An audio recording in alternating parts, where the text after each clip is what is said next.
पूरी दुनिया में इस समय रामलला की धूम मची हुई है। पूरी दुनिया की निगाहें अयोध्या पे है। 22 तारीख को रामलला विराजमान होने वाले हैं।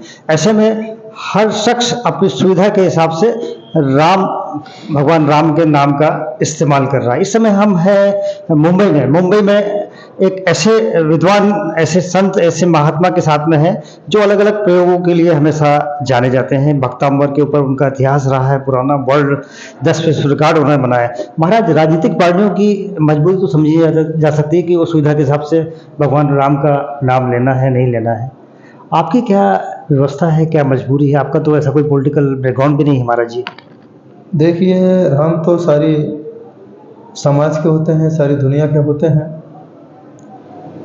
राजनीति जब धर्म के साथ चलती है तो राजनीति धार्मिक होती है। जब धर्म में ही राजनीति हो जाती है तो धर्म हमारे लिए एक परंपरा का विषय बन जाया करता है। मैं तो यही चाहता हूँ कि जीवन में कभी भी धर्म के साथ राजनीति नहीं होना चाहिए। ये न्याय नीति का धर्म है, यहाँ पर आध्यात्म की बात होना चाहिए। मैं यदि राम की बात कर रहा हूँ तो मेरे साथ तो राम हमेशा विद्यमान रहते हैं, जिसे हम लोग आत्मा राम कहते हैं। जब कोई संसार से विदा होता है उसे एक ही नाम लेके विदा किया जाता है, राम नाम सत्य है, राम नाम सत्य है, राम नाम सत्य है। तो सत्य को जो मानता है, सत्य का जो पालन करता है, उस आत्मा का राम हुआ करता है। तो मैं तो हर दिन हर समय उस राम का नाम लेता हूँ, जिस राम का नाम आत्मा रूपी राम है। इस देश में कई ऐसी पॉलिटिकल पार्टी है जो भगवान राम का नाम लेने से भी परहेज करती है। और महात्मा डॉक्टर प्रणाम सागर महाराज जी जो है राम कथा सुनाने वाले हैं मुंबई में, वो भी जैन दिगंबर समाज के मंदिर में 3 दिन तक राम कथा होगी। गुरु जी, ये ख्याल कैसे आया आपके दिमाग में? जब मैंने सुना कि आज चाहे कांग्रेस हो, चाहे बीजेपी हो, चाहे और भी जो पार्टियां हों, उन पार्टियों में घमासान मचा हुआ है, लेकिन मुझे नहीं लगता है कि कोई पार्टी राम के विरोध में बात करती है। राम को सभी लोग मानते हैं। कई सालों से राम को लेकर के ही चुनाव लड़े जाते थे और आज भी लग रहा है कि आज भी राम को लेकर के चुनाव लड़े जा रहे हैं। लेकिन राम तो पहले से ही चुने हुए हैं।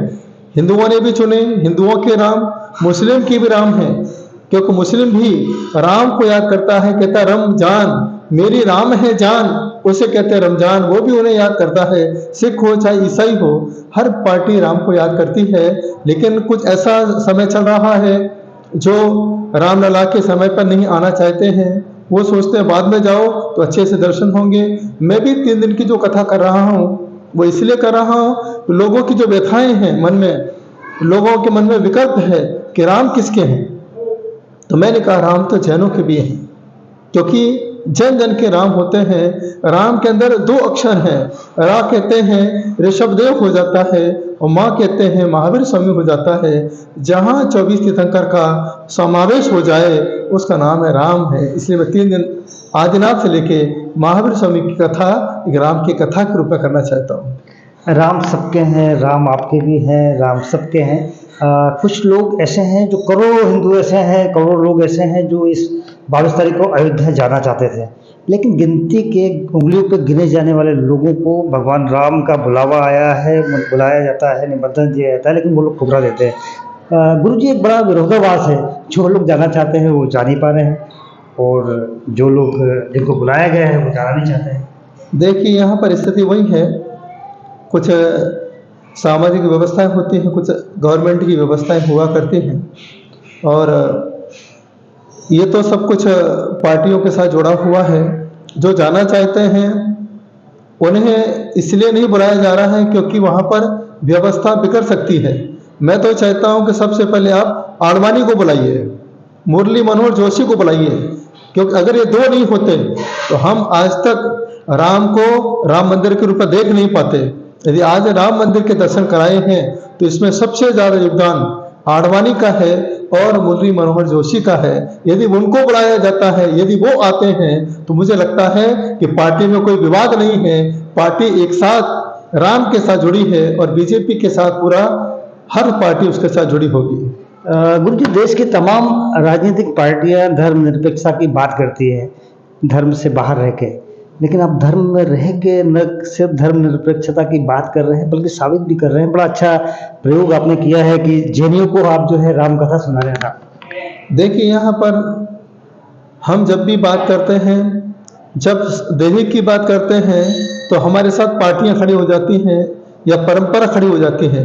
जब हम विदेही की बात करते हैं, इस अंदर बैठी हुई आत्मा की बात करते हैं, यहाँ फिर पार्टी की बात नहीं, यहाँ सिर्फ परमात्मा की बात होती है। तो हमने सब चोले को छोड़ दिए हैं। जब तक चोला होता है तब तक पार्टी होती है, और चोला छोड़ने के बाद सारी पार्टियां अपने आप खत्म हो जाती है। तो मैं तो इस चोले को छोड़ करके, पार्टी को छोड़ करके परमात्मा के साथ जुड़ा हूँ, तो मैं क्यों ना आत्मा रूपी राम की कथा करूँ।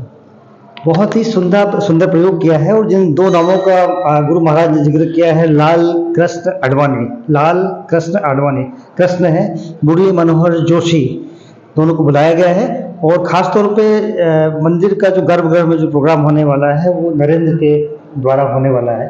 तो एक प्रकार से देखा जाए तो त्रिमूर्ति उस समय मौजूद होगी। किस नज़र से देखते हैं गुरु महाराज आप इसको? मुझे नहीं लगता है कि तीनों एक साथ उपस्थित होंगे। यहाँ पर भी कहीं ना कहीं आपस में कुछ विवाद खड़े हो सकते हैं, क्योंकि हर व्यक्ति नहीं चाहता है कि मेरे चेहरे के सामने कोई दूसरा चेहरा आके खड़ा हो जाए। आप देख रहे हो उस समय सबसे ज़्यादा कैमरे का फोकस कहाँ होगा। इससे आपको पता चलेगा कि तीन मूर्ति है या एक ही मूर्ति है, क्योंकि यहाँ लाल कृष्ण आडवाणी है, लाल के साथ भी राम है, कृष्ण भी है, और वो खुद अड़े हुए हैं कि मुझे भी वहां जाना है। लेकिन इसीलिए वो आज तक मुझे लगता है जिंदा है। इतनी उम्र होने के बाद भी वो अपने आंखों से उस राम को प्रतिष्ठित होना देखना चाहते हैं। वो मुरली मनोहर तो ही अपने जोश में साथ जुड़े हुए हैं। वो चाहते हैं कि आज राम का समाधान हुआ है, कल मुरली मनोहर का भी समाधान हो जाए। इस भावना के साथ वो भी उपस्थित होंगे। बड़ा सुंदर प्रयोग है। हमेशा समाधान की बात करने वाले डॉक्टर प्रणाम सागर महाराज का जो प्रयोग है, हमेशा एक यूनिक और बड़ा अनूठा प्रयोग करते रहे हैं। ये हमेशा 10 विश्व रिकॉर्ड बनाए हैं भक्तांबर को लेके। एक ही दिन में गिनीज बुक में नाम होना, लिम्का बुक में नाम होना, और एक ही दिन में 10 विश्व रिकॉर्ड बनना बड़े अपने आप में गर्व की बात है। और ऐसे महान संत राम कथा कह रहे हैं, वो सुनने के लिए जैन मंदिर में मुंबई में लोगों का तांता लगा हुआ ही अपने आप में बड़ी अनूठी बात है। गुरु जी, आप अयोध्या जाना चाहेंगे?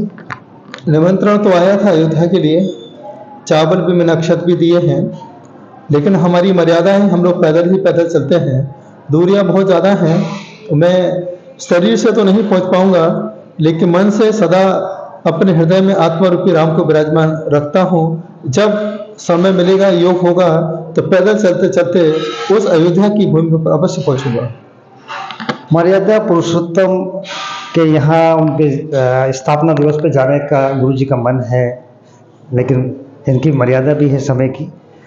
प्रभु के राम के दर्शन करना चाहते हैं, प्रभु के राम के दर्शन की सुविधा के हिसाब से वो करेंगे भी। मेरे सहयोगी दत्ता प्रसाद के साथ हितेंद्र पवार, जय हिंद 24।